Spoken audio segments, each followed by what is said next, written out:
Welcome back, club members, to this week's episode of the Hollywood Hubbies Film Club. I'm Jeffrey. And I'm Brandon. Last week we did our review of The King and I. If you want to go back and give it a listen, we would appreciate that. We appreciate everyone's support. We are streaming on Apple Music, Spotify, and YouTube. At the end of every episode, we will be spinning the wheel to give us our movie for the next episode. That way you can all watch along with us. We are reviewing AFI's top 25 movie musicals of all time, in no particular order. So, everyone ready to kick up your heels and can, because we are headed into the Moulin Rouge. I feel like you've been waiting to do that. I literally my entire life.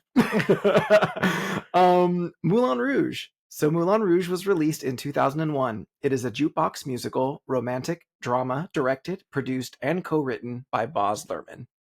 The film is considered the final part of Luhrmann's Red Curtain trilogy, following Strictly Ballroom, which was released in 1992, and Romeo and Juliet, which was released in 1996. The film stars Nicole Kidman, Ewan McGregor, Jim Broadbent, Richard Roxburgh, John Leguizamo, and Caroline O'Connor. It follows an English poet in Paris, Christian, who falls in love with the star of the Moulin Rouge, a cabaret actress and courtesan, Satine. Moulin Rouge received 8 Academy Award nominations, including Best Picture, Best Actress, Best Cinematography, Best Film Editing, Best Makeup, Best Sound, and won 2 for Best Art Design and Best Costume Design. Some of you may know that Moulin Rouge was adapted into a stage musical, which premiered in 2018. So really quick, for those who don't know what a jukebox musical is, it's basically a musical, which the majority of the songs are well-known, pre-existing pop songs, rather than original music that is composed for the project. So think about Mamma Mia, that used ABBA's music, American Idiot, that used Green Day's, Hell's Kitchen was a more recent one that used music by Alicia Keys, and obviously any other bio musical that you can think of. Tina Turner. What other ones are there, babe? Donna Summer, Cher, yeah.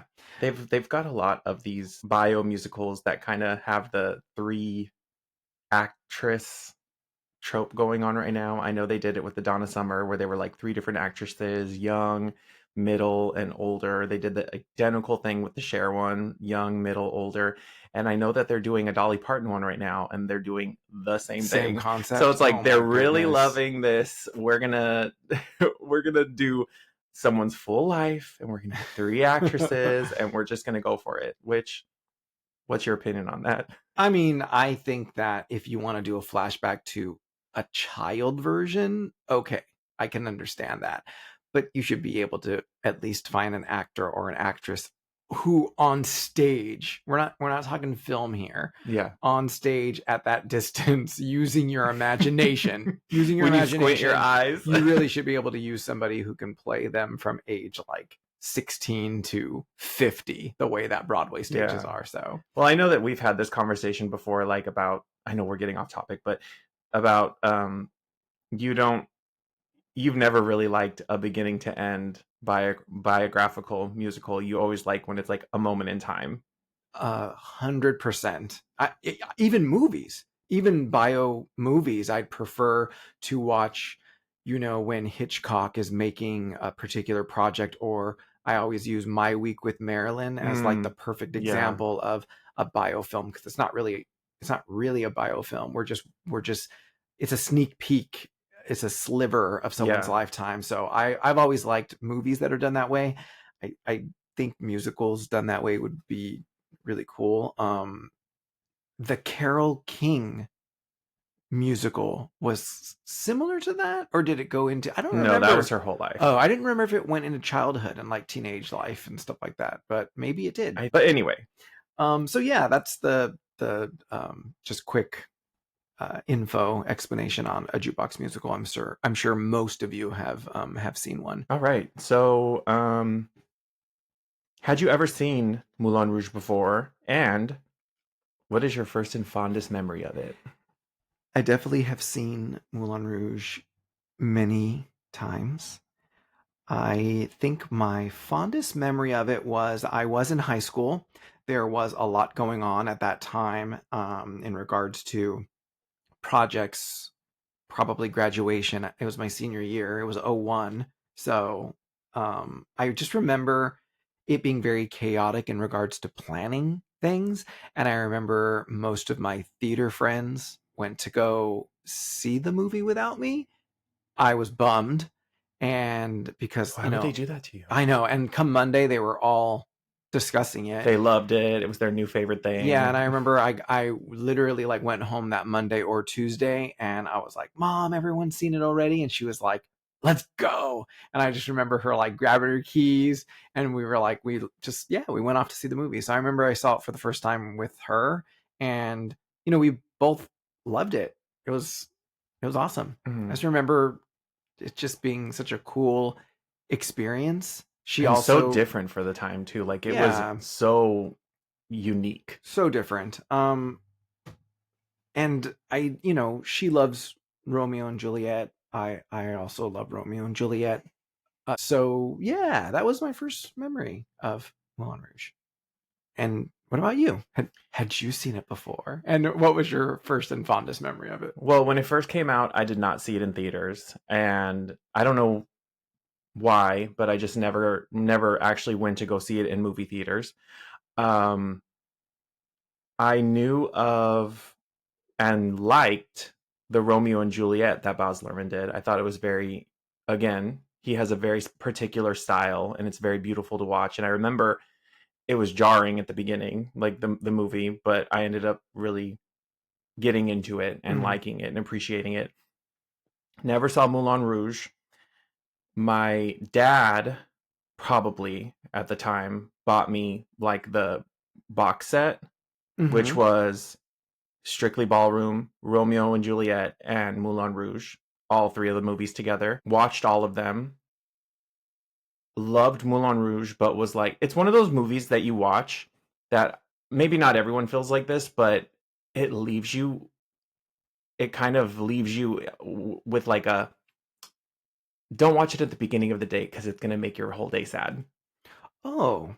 Hmm. Like some movies, like the way that they're filmed and the way that the plot goes, it kind of leaves you with like a sadness.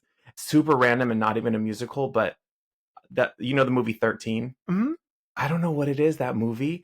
Maybe because it's so realistic. And I remember like I had friends like that in like middle Oh, school and stuff. And so like a lot of that movie was like, oh, this is so realistic. And like the ending and it everything, just like it hits leaves you. you and it kind of leaves you with like a little bit of like a weird sadness for the rest of the day. It's funny that you say that because even when I was writing our notes down for this, the fact that it's listed as a drama, I was like, wait, Moulin Rouge is a drama? It And then I when we agree were with that. watching it recently, I was like, oh shit, this is sad. Hmm. I guess I didn't really correlate that portion of it to it. I didn't really, Yeah. take that in consideration because when we were watching it recently, I was like, oh yeah, this movie it does end sad. Well, it kind of shows how talented these actors are. Like I know I'm getting off topic again, but it kind of shows how talented these actors are because this movie is so larger than life. It's so colorful and campy and over the top. And if you don't have an actor that can really bring real life to these characters,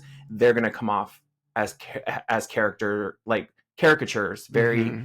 you know one note. But Mm-hmm. there are so many scenes in this movie where like these characters are really giving raw performances, and I feel like if you did not have someone to that of that caliber, it would be a completely different movie. Very interesting that you said that. I can honestly I agree with you, and I think someone who really knows how to do that is John Leguizamo. Mm. I think that even with this character in this role Hmm. throughout the whole movie, he can really ride the He can tides. flip it. He can be silly, Yeah, but then he also gives so much heart so much as heart. Toulouse. Yeah. But going back to going back to my first experiences, never got to see it in theaters. Fell in love with the movie on DVD. A few years later, I worked at a movie theater, and I had a large group of friends that we all did things together outside of the theater schedule. We would go, on trips together and this, that, and the other. And I remember that 3rd Street Promenade in Santa Monica Mm-hmm. used to have a movie theater. I don't know if it's still there. I know they have one, but this I remember being a lot smaller theater. And I saw in the newspaper, yes, guys, the newspaper. This was not social media days. Um, they had midnight showings every Friday of Moulin Rouge. I don't know if they were trying to make it a thing, kind of like Rocky Horror or what, Oh yeah, sure. but it was for a while. And I kept saying, guys, let's go see this movie. I want to go see it so bad. I need to see Moulin Rouge in theaters. And finally, I got everyone together. And that Friday newspaper said they were playing Moulin Rouge. Got us all together. We had dinner. We walked to the theater to get our tickets. They said that last week was the last week they were doing it. No, that's So so I did. sad. I remember I held it together, but I wanted to cry so bad That's because so I was sad. so bummed that I was like, we finally all made this happen and could not go see it. So sad. One little extra story. And then a few years after that, another movie theater was playing, and I remember seeing that, and I asked my good friend at the time, will you please go see this movie with me? I know you love it as well. Let's make it happen. She said yes. We made it happen. On the way to the theater, she was like, I feel so weird right now. And I was like, what's going on? She's like, I don't know what I ate, but I just feel bad. I'm like, okay, well, what do you want to do? Do you want to cancel? Like, what's how are you? You let me know how you're feeling, basically. We go to the movie. We sit there every 5 minutes. She had to get up to use the restroom. Not. Yeah, but you didn't have to. No, I know, but like, I'm trying to get into the movie and like enjoy it, and my poor friend is having the runs. No, I would have been like, I'm sitting all the way over there. You can just sit over there, or she could have went home. No, well, she was my ride, but No. but I felt I gave her the choice, and I said like, you will do whatever you need us to do, but like it totally took me out of the entire. Tried. She was a trooper, she really was, but she had to get up every 5 minutes and go to the restroom, and I was like, dang, I'm never gonna have my true MoulinRouge theater experience. Well, it's either never. It will happen one of these days, Yeah, but it was someone will either play the it. movie was canceled or my friend has the runs. Yeah. So someone will play it. I mean, ArcLight used to be so good about that. Yeah. And I know that they're rebranding some of those movie theaters. They rebranded the one in El Segundo. Hopefully they start doing more classic films and stuff, because it would or be maybe the Old Town Music Hall in El Segundo will do it. But is that really? I mean, It's you tiny. may as well watch that at home. I mean, even the Gardena Cinema, absolutely love the Gardena Cinema, and we go see a lot of rare old films there too. But I think for these big movie musicals, you need like just a full on experience. A newer theater experience or movie theater experience. No, I think Gardena Cinema could do it. Like that would be a cool theater to see it at, because it is a one a one theater a one screen theater. Yeah, a one screen you worked at the theater. movie theaters. You Oh should know. God, I don't know. That was a long time ago. But anyway, those were my experiences. Fondest memory. Those are just memories. Yeah. They're just funny. Yeah. So shout out to Gardena Cinema. We've actually been going there quite often to catch their classic film series. In October, they always do, of course, classic horror film series. They're going to be doing Clue. And if you ever get a chance to look at their schedule online, the Gardena Cinema, they have the most niche, interesting, unique movies that you could possibly think of to watch there. And it's so cool because it's things that I've never even seen posted at any other theater. Even when it came to, not this year, but last year, we went to their Universal Monsters marathon. They had 2 days of the Universal Studios classic monsters, and they were playing the 1943 or 1944 Phantom of the Opera, and I love that version. Not a lot of people know it or love it, but I love that version, and they were playing it, and I got to see it on the big screen, and it was like, I don't know, it was so cool. I'll always be thankful that they played that movie. We should like submit ideas for them of like movies that they could put on. I mean, it is really cool. But I wish anyway. they would do like you know they're doing like Y2K Fridays now. They Mhm. should do like movie musical Thursday or Wednesday Yeah, or that'd be a good something, idea. and it doesn't have to just be like the classics. Like Fathom Events and stuff do like the Rogers and Hammerstein. They can do like Repo, a genetic opera, They could Rocky Horror Picture Show. You yeah. know, I mean even non-spooky ones like they could do like Mamma Mia. I don't know, They could like legit do this list that we're doing. totally. We'll have to Chat with them about it. yeah, Give a little give a little idea. suggestion. Be like, I know we're not in charge here, but Right? anyway. So before we jump into the plot, there is so much music in this film. Hmm. We're going to do our best, of course, to mention all of the main key songs throughout the movie. It almost is easier to use the soundtracks as a like a skeleton on which songs we're going to be mentioning because otherwise legit every minute of the movie, every song mixed into the movie that sang, I mean, we would never get through it.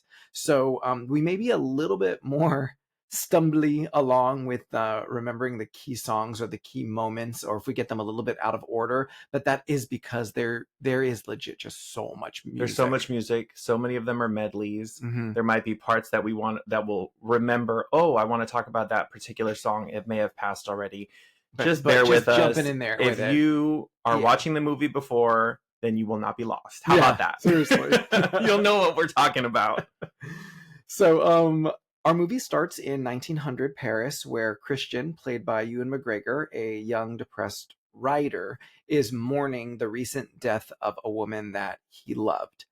He begins writing their story on his typewriter.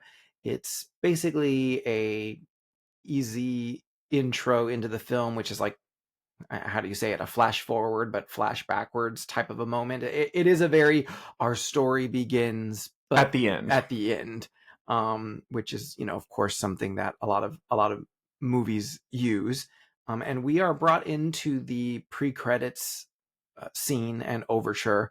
It's a very old-fashioned style intro, and the first song that we hear is Nature Boy, sung by Toulouse. Well, before we talk about that, if we're gonna already go out of order, I want to talk about the actual overture.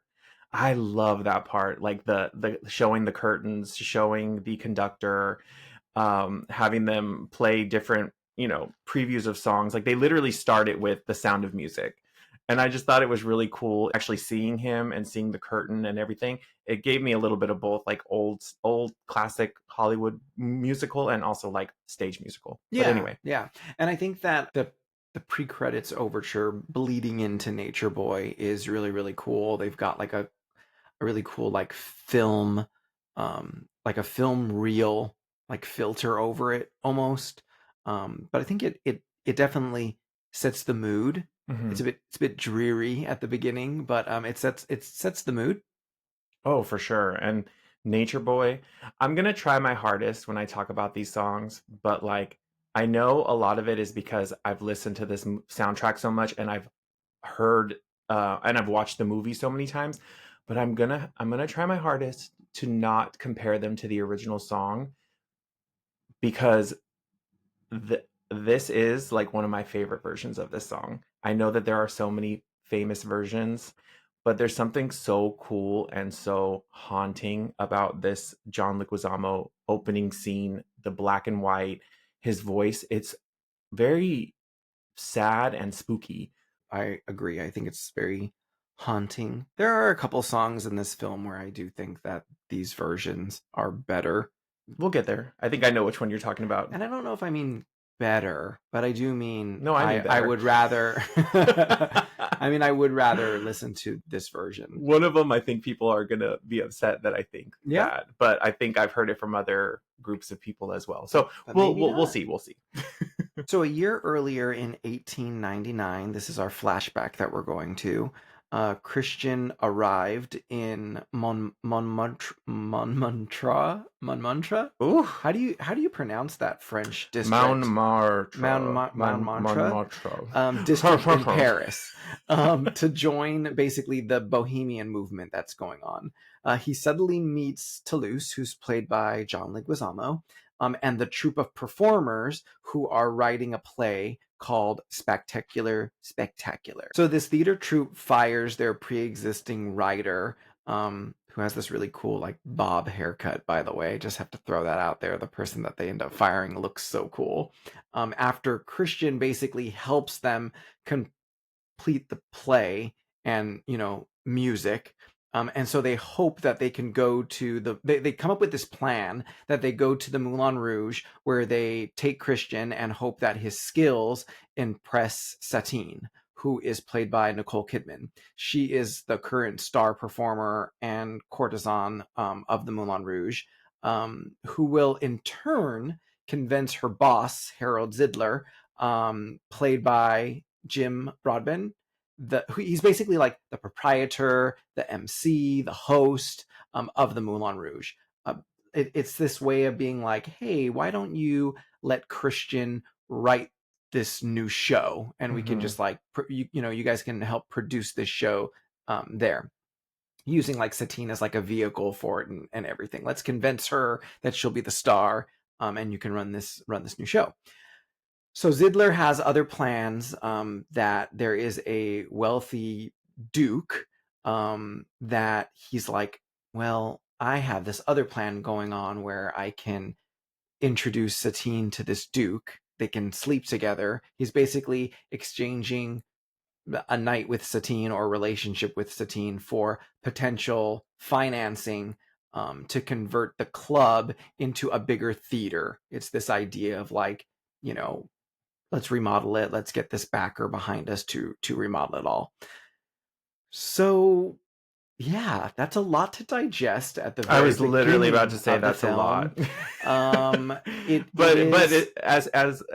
As we just watched the film, watching the first 5 minutes of the movie, it feels like it is. It like is they're giving you a lot. They're giving you a lot at one moment. Like, I agree. He gets to town, he meets them, he gets the writing. Like they start you out, and it almost makes me wonder how much was cut out. Like, did they have to like edit, or did he always want this like zany edit? Yeah, it's almost like Boz was watching the film and editing, and he was like, "Get us to the Moulin Rouge." Yeah, God forbid you showed up to the theater late, got your snacks late, went pee, and then you sit down and like you have no idea what's going on because they're like, we gave you the summary. Oh yeah, like you would be lost. Catch up. You would be lost. Yeah. But before we jump into the Moulin Rouge, there is a brief like what's called the Green Fairy medley that happens when Christian and the troupe, they all do like their shot of absinthe. Yeah, we just wanted to mention the Green Fairy medley because Kylie Minogue plays the Green Fairy. I mean, what a cameo. Come on. I mean, icon. Does it get any better than that cameo? No, that's like she's in the movie for less than a minute, but I feel like so many people remember this little scene of her her as the Green Fairy singing The Sound of Music. Like, it's so cool. I mean, I've seen like cosplay people like dressed up as her with like bottles of absinthe. It's such a cool little, I don't know, twisted Tinkerbell role. And actually, it's funny because when we were reviewing this, I didn't know this, but Jeffrey knew this, that they used not just Kylie's vocals for this section, but they also mixed it with Ozzy Osbourne's lyrics, because there's some a voice, because there's some like screaming notes that she does when she kind of turns into like a little evil fairy. Yeah, her eyes turn red and she comes towards the camera and it's a big scream, and it's Ozzy. Very cool, very cool. So now, once we get inside the Moulin Rouge, we have two amazing songs. The first song being the Can Can. The shots that we get inside the music hall with all the dancers And Well, even before we get inside, like all of the transitions that they do, getting us from like where they live to the Moulin Rouge, or even before that, when they get from like the train station to the apartment that they live in, like the 2D backdrops and mm-hmm, everything that they mm-hmm. use, like such a cool idea to use this to not only like show what year we're in, but also like what movies around that time would have looked like. They would have been very 2D. Um, it gave you the style of the time that we were in for this movie. Yeah, a lot of the 2D imagery reminds me of Wes Anderson style of films. I think that it's almost like it's like a like a cardboard cutout or like a backdrop, but it's not. I mean, it's Mhm. digital, but the idea of it definitely reminds me a lot of Wes Anderson's style of film. So yes, the Can love this song. Harold is definitely my favorite character in the film. Saying it right now, I think the role that part is really really cool. I do also think that I love that you called him Harold instead of Ziedler. Like you guys are best friends. yeah, Me and he's my Harold, you spirit animal. know. We do get a lot of cool choreography that is done in this first opening can scene. Definitely a few dancers that deserve shout outs. Well, I mean, first of all, we have to shout out Carolyn O'Connor as Nini Legs in the Air. What a cool name. I know. Her as Nini is such a cool character. I Mm-hmm. mean, again, scene stealer, amazing dancer, amazing actor. Like she made that role so memorable. And I mean, theater actor who's just immensely talented. Mm-hmm. Like, Very well known. yes, Mostly on the West End, I'm assuming. and in Australia. Oh, very cool. Like I believe she was the first in the stage play End of the Rainbow. Oh, yes, very She cool. originated the Judy of that play, End of the Rainbow, and amazing in that. She's done so much on stage that, and I mean, she also played Ethel Merman in De Lovely. That's right. Yeah. I've posted that clip because I just love it so much. Has Carolyn been Nini on stage on the West End for the Moulin Rouge musical or no? I don't believe so. Mm. I would love to see her do anything in that musical. I mean, let's gender swap the role and make her Ziedler. Agreed. I totally agree on that. Like That would be awesome. that would be amazing. Mm-hmm. Actually, I wonder if they've done It would be great. that. That would be a great idea. Or if they've already done it, Great idea. yeah. Oh my gosh, sometimes we're so behind on the times. Um, oh, and definitely want to shout out Natalie Mendoza, who played the role of China Doll.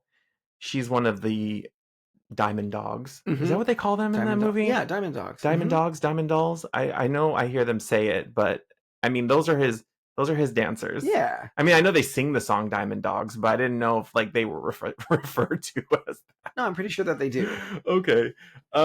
I'll text Harold and ask him.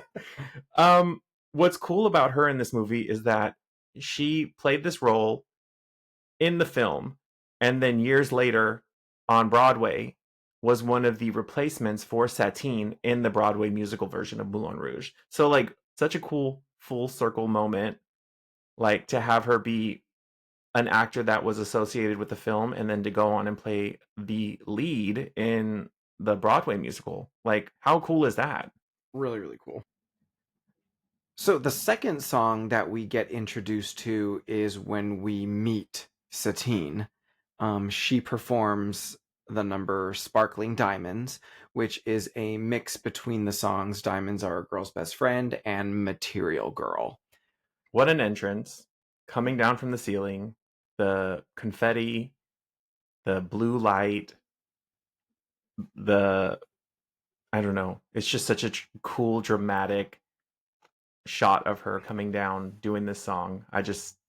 Is this possibly the most beautiful Nicole Kidman has ever looked on film? I Not hate to be, yeah, possibly. I It hate, is the most you know, and beautiful. not to not, and this is just you know, obviously a compliment to her and everyone around her Definitely. that created Satine. We should say that honestly, like this is one of the most beautiful moments I think for Nicole. I mean, Nicole Kidman is one of the best actors of our generation. I feel like she's been in so many cool roles.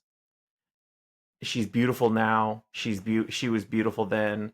She was beautiful before then. Like she's stunning.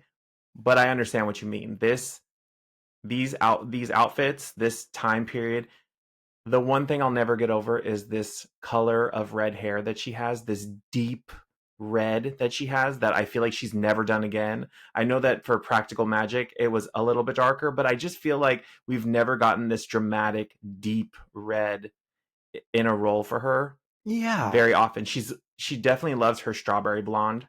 Yes. It's And I interesting. just love this red on her. I do as well, and it's interesting you say that because in the finale of the film, when she does her final number, it's not the same red hair. It actually looks quite like a brown wig instead of red hair when she has her big crown on. Well, do you think they either had to do reshoots, or do you think that because of that big crown they had to get a big wig? Yes, I think they built something around it, and I just wish they would have built the same exact color into it because it Mm, just reads brown at I the never end. noticed that.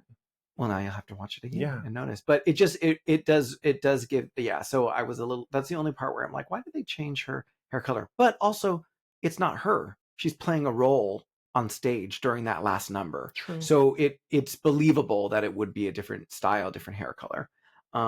So yeah, diamonds are a girl's best friend. Material Girl mixed into sparkling diamonds. I think that it's one of the easier mixes to digest because it's only really two songs that are mashed up into each other. But yeah, what a performance. I do love the sneak away moment that Satine and Harold have when she's doing her quick change and the girls build like a quick change like room around her Oh with their yes. can dresses. That's one of my fave little moments where they're having a conversation almost backstage, but they're not backstage. They're just Hmm. in between this tower of can dresses. I think that was a really, really, really cool idea. I love their banter with each other. Like it's very father daughter. As weird as it is because she's a courtesan in the Moulin Rouge, but like it never feels like sexual. It never feels like he's a predator towards her or anything. Like it gives a weird father daughter type. I agree with you on that. I think that because we have seen the stage musical, I've only seen it once, and once was enough for me. Oh, But I didn't get that vibe from the musical as I do on film, where he has a care for her, but it's also a you better watch your back. And it sucks that you have to do what you have to do, but I'm trying to not only benefit me, I'm trying to benefit you too. It does suck because, you know, he is throwing her out there to the wild, but he's like, if you're going to be a courtesan, you may as well sleep with the most expensive financial backer that we have so that we can both be a success. We can get this Moulin Rouge remodeled and you can become the star that you wanted to be. So it does suck, but well, he has ulterior motives because he wants to get like move the Moulin Rouge to the next level. But he's also saying, and then you'll be a real actress. yes, Like it's so, not he's ulterior motives against her, no, you know? So I do. he's Yeah. not. I mean, he's using her, but he's saying we're both Right. gonna benefit. Benefit from this. I mean, Exactly. it's horrible to say, It but is. that is the grand scheme of things. That's like they're both in on it together. Yes. It's not like he's secretly doing it. Like, oh, you're gonna go on a date with him. He's like, no, This this is is what what's you're going to gonna do, and she's happen. like, okay. Yeah. Um, Hopefully everybody sees it that way. If you don't though, I mean like, you know, definitely chime in or let us know, but I don't see him being yeah. threatening or a threatening character. And yes, I Well, a little agree bit with, towards the end, but yeah, maybe. Yeah, because he doesn't maybe. want the plan to fall through. But when you're introduced to him, he's giving more fatherly vibes Yeah. than like anything else.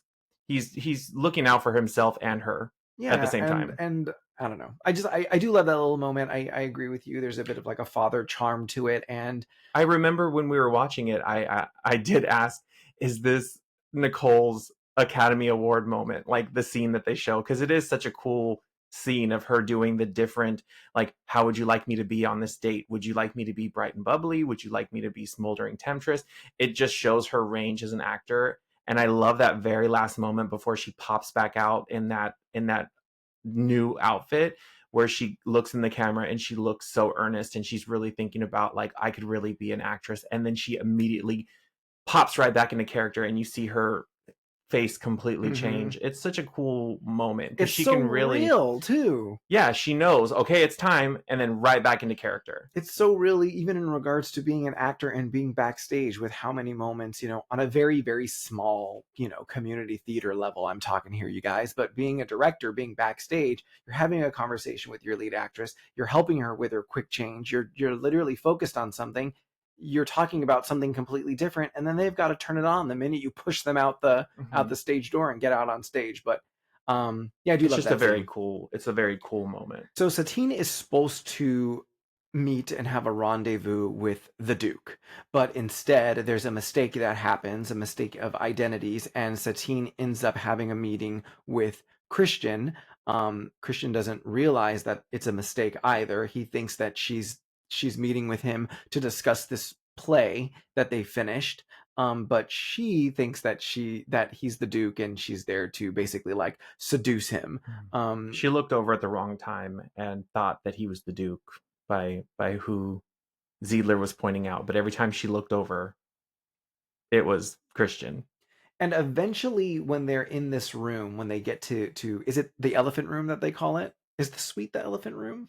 Yeah, it's a big elephant with a Yeah. room in it. So when they go in this elephant room suite, they're great once again. Great acting between Nicole and Ewan McGregor. I think that yeah, just I laugh out loud moments with her tumbling all over the room, trying to be sexy, but then also acting a bit silly and wrapping herself in her blankets and the rug on the floor. mhm. I mean, Because definitely. she thinks that she's talking about sex and he thinks he's talking about poetry.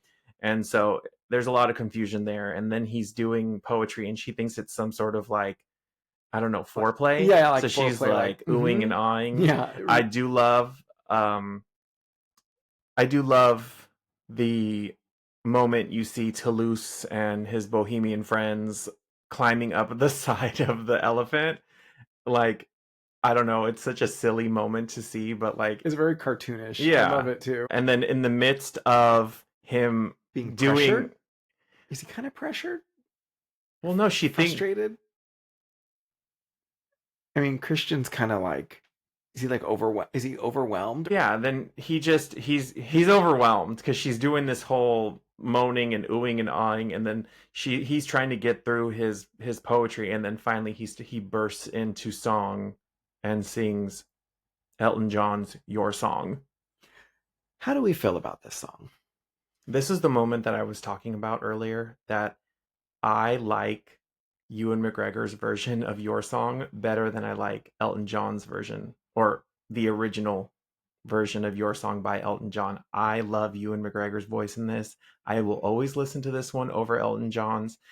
People are probably clutching their pearls, but like, it's this one for me.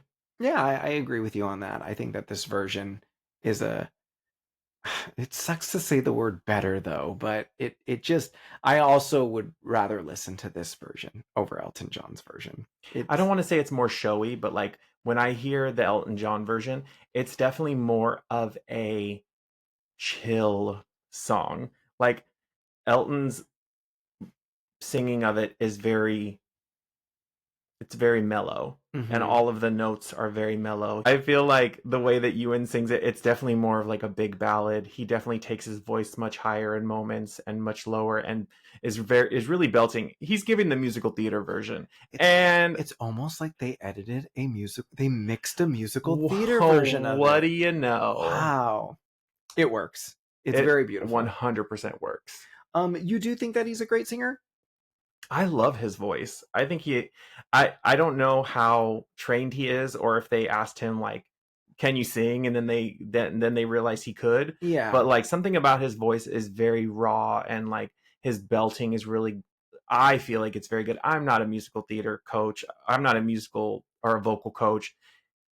To me, it's very pretty to the ears. I like his voice a lot. Yeah, I think they both did a really great job in regards to having to be leads of this film and also sing their own songs. Mm-hmm. I think they both do a really good job at that. So after your song, Satine lets him know or proclaims to him that she's in love with this amazing, talented Duke. He lets her know, I am not a Duke. I am a writer. She Mm-hmm. realizes that she has mistaken him for the wrong person and is telling him to get the hell out, basically, because the Duke's on his way and they will both get in a lot of trouble.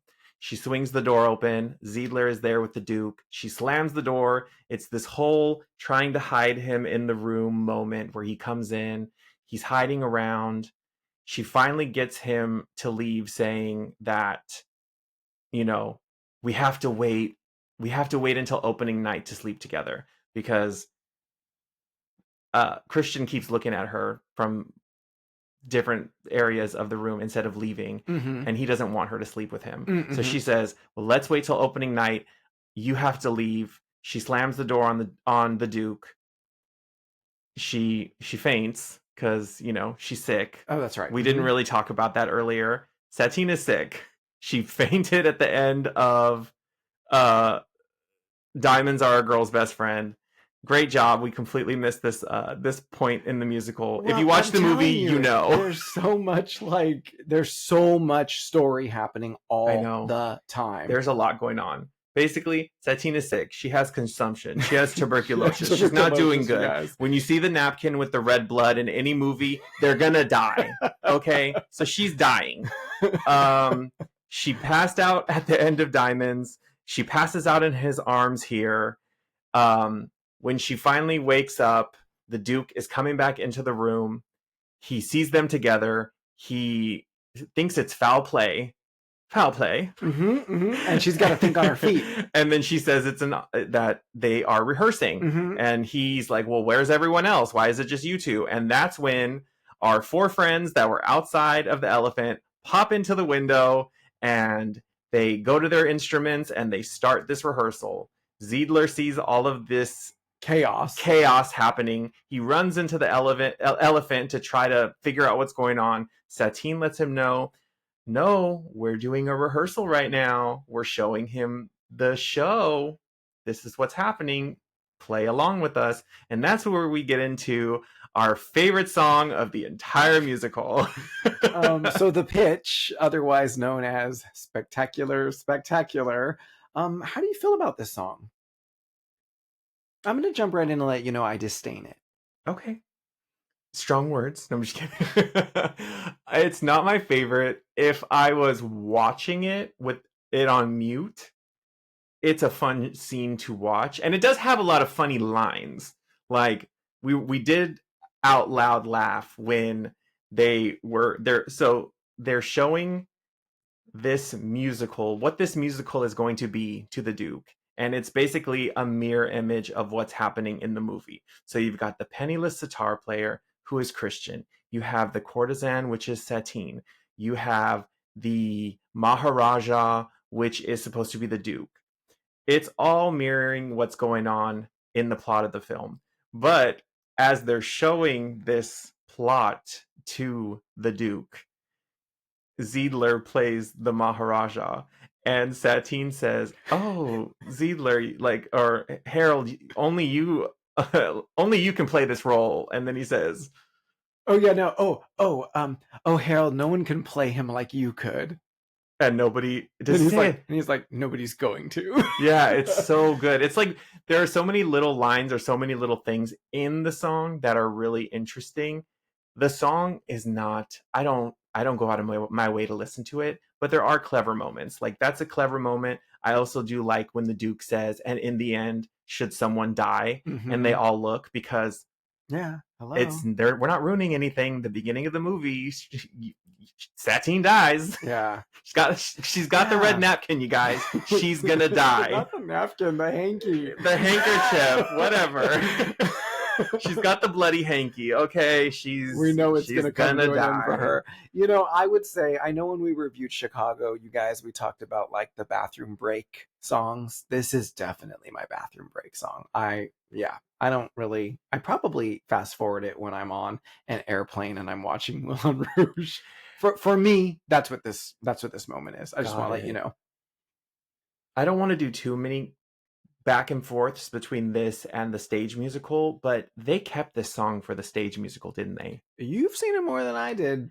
Okay, but I'm also older and have a bad memory. You're not older. Oh, older in life, not older than you. I just mean that like I see a lot of things and I don't remember. I read a lot of books. I do not remember. You guys think there's a lot of songs in the movie? The musical is a regurgitation of every pop standard you can think of. Not even pop standard, just pop hit. It could be just wild. Whatever. It's wild. But yeah, I don't know. I'm sure they keep it. I'm only asking because they cut so many great songs from the movie to switch them with other songs that if they kept Spectacular, it is so not it. It's so not. You're like, why would they do that? Yeah, but anyway, that's the only thing I'm shocked about. But in regards to what you were saying, babe, about how funny a lot of the dialogue is, yes. Once again, Toulouse, he really does ride the tide of what's going on in the moment, and he's got a lot of funny moments in this scene. Mm-hmm. Yeah, there's a lot of funny moments. It's just not the best song. So the song ends. The Duke likes the story and he agrees to invest into transforming the Moulin Rouge into a theater, and we are going to make this production happen. But only if Satine and the Moulin Rouge are turned over to him. So he wants Satine all to himself, and he wants the deeds to the Moulin Rouge. That's right, yes, the deed now is part of the deal. Yes. Little does he know that as all this is happening, Satine realizes that she does have feelings for Christian. We cut into well, this happens after because we have to get into 2 different songs here, or this is 47 different songs. Yes, here. yes. This is another one of those. We get like a song that stands on its own, really, which is "One Day I'll Fly Away." Yes. And then we jump from "One Day I'll Fly Away" kind of like into the next song, which is known as the Elephant Love medley. Yes. Before we get into the medley, "One Day I'll Fly Away." How do you like this song? I love this song. I think it's so beautiful. I think the lyrics perfectly encapsulate what Satine is feeling in this moment. She is unhappy in her present state and she wishes she could just get away from it all. Yeah, it's a pretty solid bird in a cage moment. Yeah. And the lyrics are so depressing. Mm-hmm. Like the shots are also really, really beautiful. Mm-hmm. Can we also talk about very very interesting about this whole section that we just covered? We see after Satine wakes up from fainting after Diamonds, she gets ready for her date with the Duke, and we see her in this beautiful red number with her hair up, and she's looking like the belle of the ball. She's looking stunning. We cut to the elephant. This outfit is nowhere to be found. Her hair is down and she's in a black negligee. Yes. Then all of this happens. We get back, like the song is over. The production is approved. We get into "One Day I'll Fly Away." She's back in this beautiful red number and her hair is, well, it's still down, but it's like half up. Yeah. She's got it clipped up a little bit. Yeah. Why did she get ready just to get unready? Yeah, it must have been cut out of sequence. He must have decided, I want to do this before "One Day I'll Fly Away." That's my guess. Mm-hmm. But it just is so funny to see that she's getting ready in this red number, and then all of a sudden she's in black, and you're like, okay. And like then it's all over, and she's back in red. Yeah, I agree. That is weird. I know we noticed that, and it's got to be some sort of there's something edited out, or something edited out. But yeah, I think "One Day I'll Fly Away" is solid.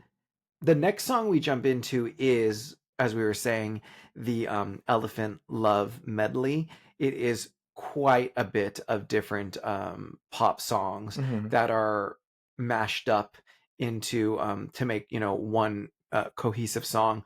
I do think that it's clever. I think that it's a cool way to not let the audience get bored of a duet, which I've got to hand it to them, whoever was behind all of like the decision Doing, making like, in a that. line from a bunch of different Oh, I songs. think that was great. I do feel the only song that takes me out of it, that feels like it's just pushed into it, is I Will Always Love You. It's the I only Yeah. part of the song where I'm like, did they just not know what song to jump to next, so they just kind of slammed this part of the song into it? Other than that, I do think that it's a great song. What about you? I think it's a great scene. It's right after she sings her ballad, he comes up, she tells him he wants to know, were you really in love with me or were you just acting? She says she's a courtesan, she's paid to make men feel a certain type of way. Mm-hmm. Then says that she's never going to be in love, she's never been in love. And that's when he's shocked and we get into these Million songs. love No, no, songs. no. 100 love songs on stage, a million love Yes, songs. true. They if you thought there were a lot of songs in the movie, times it by 100. But I do enjoy it. I do disagree with you because I love the shot when I Will Always Love You starts and the heart behind them explodes with the firework. It's so beautiful.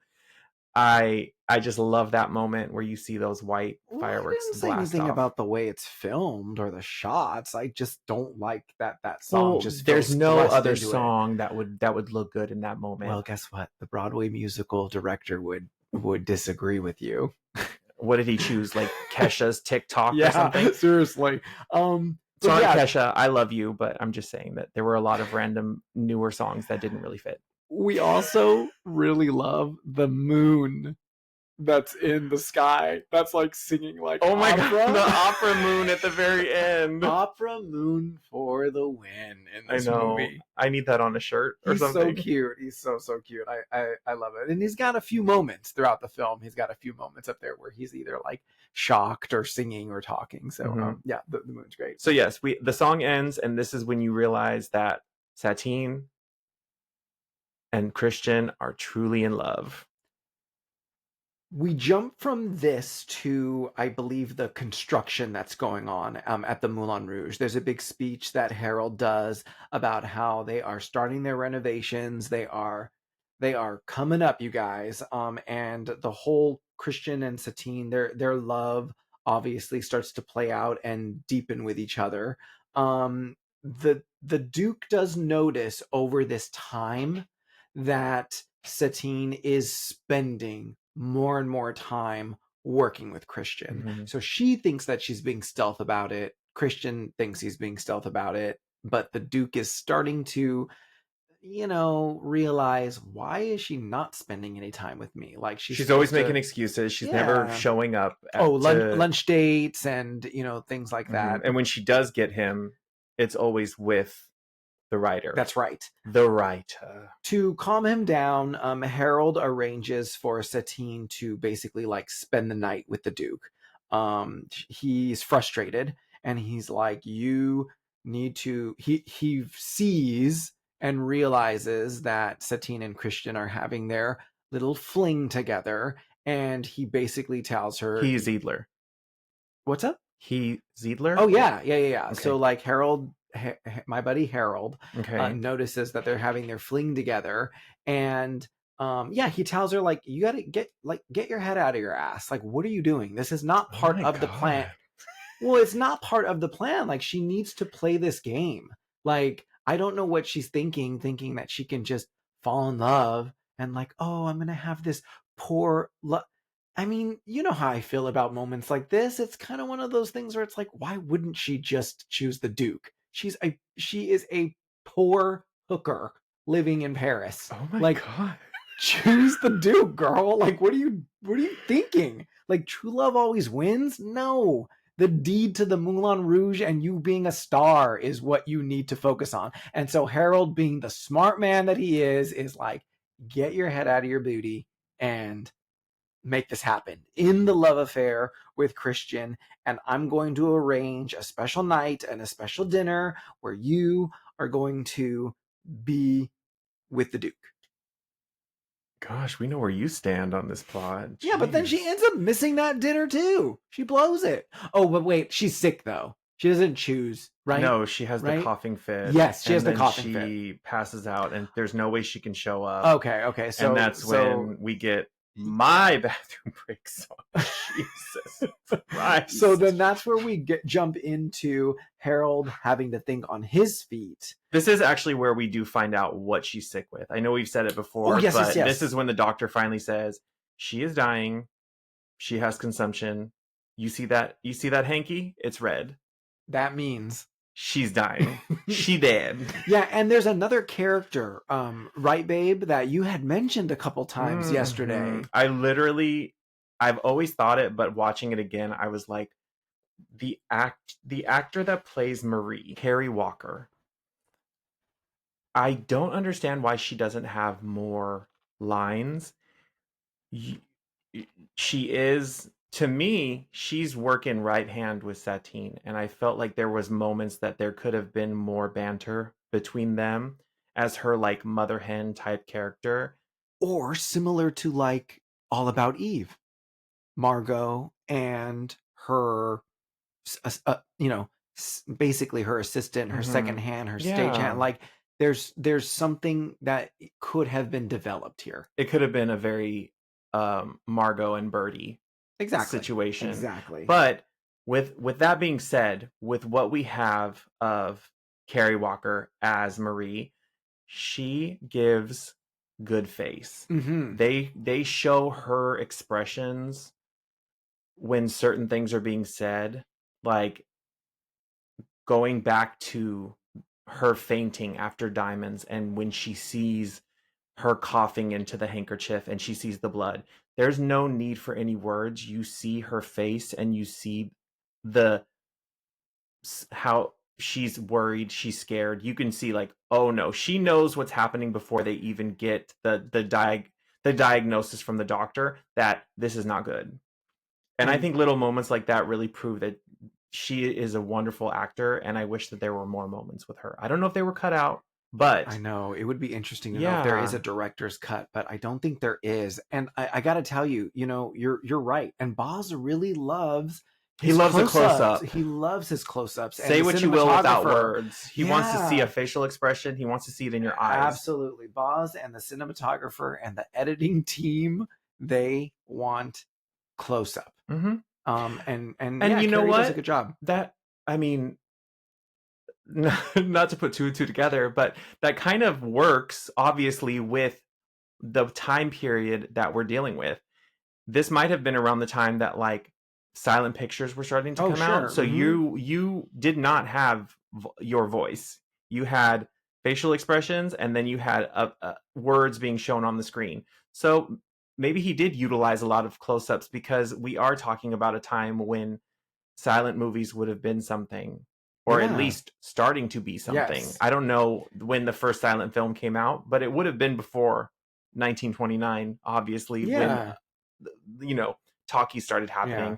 So we are given more of the show us what you want with your eyes. Yeah, well, when was Billie Burke's like one of her first movies, or even Norma Shears? Was I think you told me Norma was a silent film actress before the talkies, right? So looking it up, silent films began in the 1890s. Oh, well, there you go. That concludes part 1 of our review of Moulin Rouge. Stick around next week for our conclusion with part 2. Thank you everyone for supporting out there. We appreciate the listens. If you can go give us a follow on our Instagram and our TikTok at Hollywood Hubbies, that would be awesome. We're trying to grow the pages so we can start going live with people, but we do appreciate everyone listening in, and hope you guys have a great day. Bye.